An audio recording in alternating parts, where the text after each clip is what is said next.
This boy ran out of the house while his mother screamed behind him. He spotted a stranger's car, rushed inside, and locked the door. "Leo, get out now!" his mum yelled.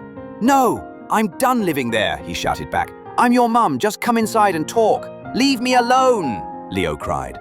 Frustrated, the mum called the police. When officers arrived, she pointed at the car. "My son's trying to leave with a stranger, get him out!" An officer walked over. "Hey kid, your mum wants you out." But the car owner interrupted. "He's my son now." "Officer," Leo said quietly, "she hits me, punches my face, chokes me." The officer looked at the bruises on Leo's neck. "Sir, can you take care of him?" "Yes," the man replied. Leo's eyes filled with tears. His mum started crying too, but the man just smiled at Leo.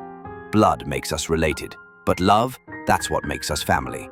If you believe real family chooses love, hit subscribe and tell me your thoughts in the comments. Ella was the new girl, quiet, shy, and always sitting alone. She felt invisible until she noticed Leo. He, too, sat by himself, nose deep in science fiction. The others teased him, called him weird. One day, Ella walked over and said, "I like those books too." Leo looked up, surprised, then smiled. From that moment on, they shared stories, jokes, and silence that felt safe. Their laughter caught attention. Soon, other kids joined, drawn not by popularity, but by peace. Together, Ella and Leo showed everyone that being different isn't wrong. It's the beginning of real connection.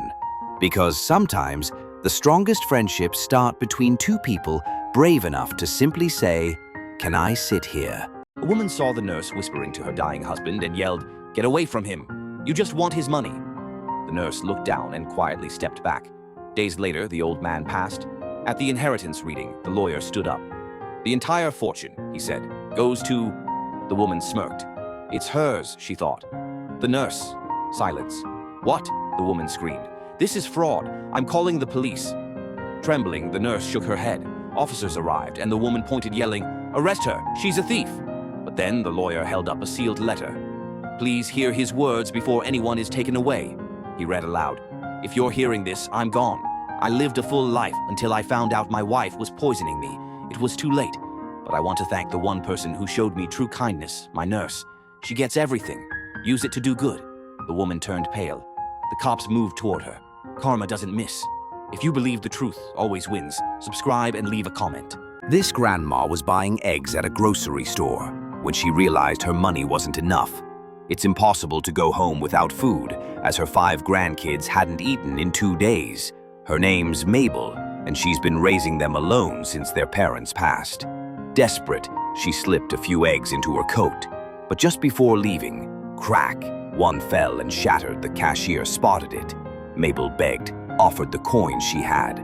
"Too late," the cashier said. "Everyone's sorry when they're caught." Police arrived.